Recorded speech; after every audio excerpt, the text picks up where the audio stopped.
Hello दोस्तों, मेरा नाम है राहुल और मैं स्वागत करता हूं आप सभी का मेरे यूट्यूब चैनल कहानी ज़िंदगी की में। दोस्तों, वीडियो शुरू करने से पहले बता दूं, अगर आपको मुझसे पर्सनली कॉल पर एडवाइस चाहिए तो बस नीचे दिए नंबर पर व्हाट्सएप करके अपना अपॉइंटमेंट बुक करें और आप मुझसे पर्सनली कॉल पर एडवाइस ले सकते हैं, लेकिन ये एक चार्जेबल सर्विस रहेगी। दोस्त, आज हम बात करना चाहते हैं, जब आप दोनों के बीच में, जब आप हैं और आपके पार्टनर हैं, उन दोनों के बीच में कोई थर्ड पर्सन आ जाता है तो इस सिचुएशन से कैसे हम बच सकते हैं। हमें ऐसा क्या करना चाहिए कि जिससे थर्ड पर्सन ईजिली आप दोनों के रिलेशनशिप से चला जाए और आप दोनों का रिलेशनशिप जैसे पहला था, जैसे सही था, वैसे ही हो जाए। चलिए, सबसे पहले वजह जानने की कोशिश करते हैं कि थर्ड पर्सन आखिर आया ही क्यों आप दोनों की लाइफ में। दो रीज़न हो सकते हैं।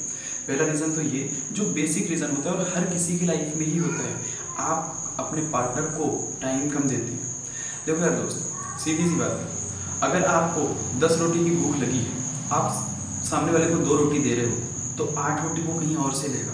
यही रीज़न है कि थर्ड पर्सन आपकी लाइफ में आया है। अब एक चीज़ होती है बेहद ज़रूरी चीज़ कि जब थर्ड पर्सन आता है तो हम अपने पार्टनर से आर्ग्यूमेंट करने लगते हैं कि भाई तुम थर्ड पर्सन से बात मत करो। तो क्या हो, उसको ये लगने लगेगा कि भाई आप उसकी खुशी नहीं चाहते हो, वो किस में खुशी ये आप नहीं देखना चाहते हो। यहीं पे हम गलती कर जाते हैं। अगर हम थर्ड पर्सन की बातें अपने पार्टनर से करेंगे तो उसके दिमाग में कहीं ना कहीं आप जानबूझ के थर्ड पर्सन की बातें डाल रहे हो। तो ये आपको सबसे पहली चीज़ नहीं करनी है।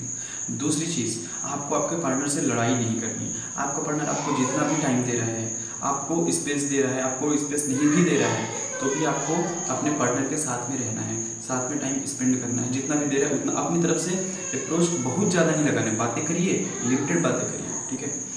अब 2 चीज़ें और यहाँ पे होनी है। जो थर्ड पर्सन है आपके अगेंस्ट आपके पार्टनर से बोलेगा, पहली चीज़ कि तुम्हारा पार्टनर है, तुम्हारा एक्स ऐसा, तुम्हारा वाई ऐसा, ठीक है। उस सिचुएशन से कैसे निकलेंगे आगे इस बारे में बात करेंगे। और जो दूसरी चीज़ होगी, आप दोनों के बीच में जो भी थर्ड पर्सन आएगा वो हो सकता है डायरेक्ट आपको बात करने की कोशिश करे या फिर ऐसा कुछ बोले कि आप उसकी लाइफ से चले जाओ, ठीक है।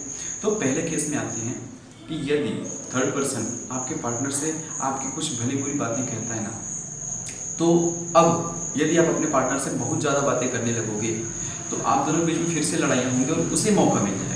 बस यही मौका उसे नहीं देना है। या तो आप बातें कम करना शुरू कर दीजिए या फिर जितनी भी बातें कर रहे हैं प्यार भरी बातें करिए। इससे सामने वाले के मन में ये कभी भी नहीं आएगा कि आप उससे आर्ग्यूमेंट कर रहे हैं। आप उसको समझते हैं, आप उसको सपोर्ट करते हैं, आप दोनों के बीच में कंपेटिबिलिटी रहती है, ये चीज़ें उसको बतानी है।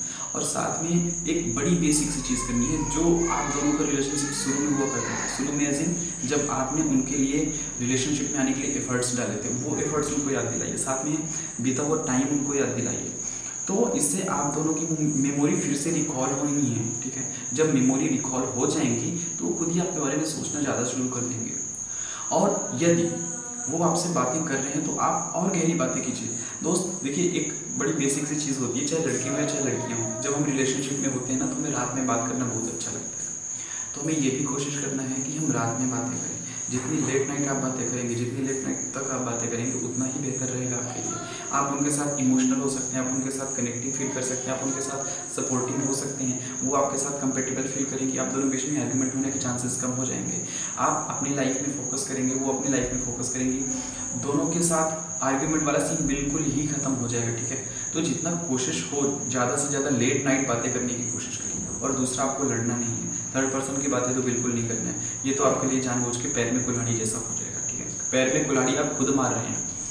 अब आपके पार्टनर ने आपको बोल दिया कि नहीं, मुझे तुम्हारे साथ नहीं रहना है किसी भी कंडीशन में, चाहे आप जो कर लीजिए, मुझे आपके साथ नहीं रहना, फिर भी आप उनके साथ रहना चाहते हैं तो आप अभी उनको टाइम दे दीजिए, उनको स्पेस दे दीजिए। वो थर्ड पर्सन के साथ जैसे भी हैं खुश हैं।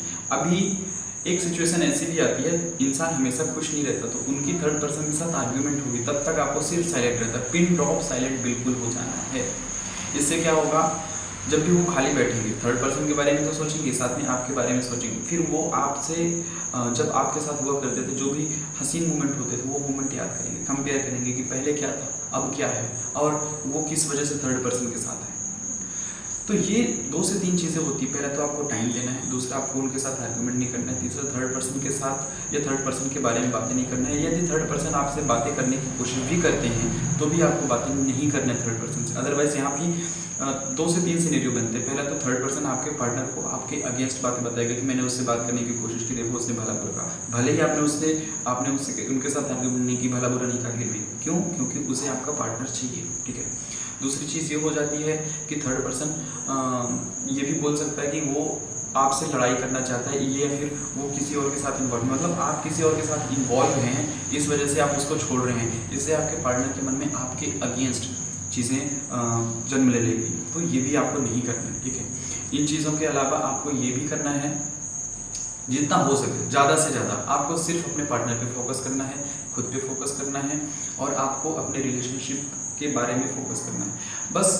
और एक हाँ मेजर चीज़ जो आपको करनी है कि आपको अपना पुराना टाइम याद दिलाना है कि भाई साहब या बहन जी या फिर जो भी आप बोलते हैं, हबी डबी लव वन, जो भी आप बोलते हैं, देख यार जब मैं तेरे साथ हुआ करता था तो देख हमारी लाइफ कैसे होती थी, कैसे हम इंजॉय करते थे, कैसे हम पार्क में मिलते थे, हंसी मूवमेंट याद थे, खुश वाले पल, आर्ग्यूमेंट वाले नहीं, रोना नहीं, रोना तो बिल्कुल नहीं आपको उनके सामने। यदि आपने रोना शुरू कर दिया तो यहाँ पे आपकी सेल्फ रिस्पेक्ट प्रभावित हो जाएगी, अदरवाइज आपका रिलेशनशिप तो बच जाएगा लेकिन वहाँ पे आपकी वैल्यू नहीं रह जाएगी।